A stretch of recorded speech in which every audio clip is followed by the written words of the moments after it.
ஒரு அழகான கிராமம் இருக்குது. அந்த கிராமத்தில் அழகான ஒரு பொண்ணு இருக்கா. அந்த பொண்ணை பார்த்து அந்த வழியாக வந்த அந்த கிராமத்தோட ராஜா அந்த பொண்ணை பார்த்து மயங்கிட்டாரு. மயங்கின உடனே அன்னைக்கு அவளை திருமணம் பண்ணி அவனோட வீட்டுக்கு கூட்டிகிட்டு வந்துட்டார் அந்த ராஜா. அந்த ராஜா கல்யாணம் பண்ணிக்கிட்டதுனால அவரை சுயமரியாதை செய்ய வந்தார். ஆனால் அதுக்குள்ளே இந்த பொண்ணு அந்த ராஜாவை கொன்னுட்டான். சொல்லப்போனால் இந்த பொண்ணு சொத்துக்காக தான் ஆசைப்பட்டிருப்பான். இந்த விஷயம் எல்லாமே அந்த ஊர் ஜனங்களுக்கும் அந்த ஊர் தலைவருக்கும் தெரிய வருது. அதுலேருந்து ஒரு ஆள் வந்து ஊர் தலைவரை ஏற்றி விடுறாரு, இந்த பொண்ணு சொத்துக்காக தான் ஆசைப்பட்டு ராஜாவை கொண்டுட்டான்னு. அதே மாதிரி அந்த பொண்ணையும் எரிச்சிடுறாங்க.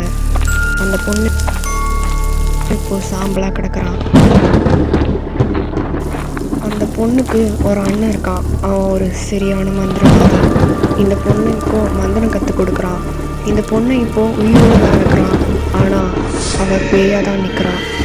அவளுக்கு உண்மையான உருவத்தை கொடுத்துட்றான். அவன் இப்போது இன்றைக்கி இருக்கிற யூனிவர்ஸில் அந்த பொண்ணை அனுப்ப போகிறான். அதாவது இன்றைக்கி உலகம் எந்த மாதிரி நிலமையில் இருக்குது அந்த உலகத்துக்கு அனுப்ப போகிறான். அந்த பொண்ணு எப்போவுமே இதே அழகோட தீராத அழகோட இருக்கிறதுக்காக அவனோட அண்ணன் மந்திரவாதி என்ன சொல்கிறான்னா, மாதம் ஒரு ஆண் மகனை தேர்ந்தெடுத்து அவனை ஏமாற்றி மயக்கி கல்யாணம் பண்ணிக்கணும். இவன் தான் பலியாக போகிறவன். ஆனால் கடைசியில் என்ன நடக்கும்னு அப்புறமா தான் தெரிய வரும். அவங்க அண்ணன் சொல்கிறான், இவனை திருமணம் பண்ணிக்கிட்டு இவனோட ரத்தத்தை ஃபுல்லாக ஒரு மாதமாக உரியணும். அதுக்கு திருப்பி இவளுக்கு உயிர் கொடுக்குறான்.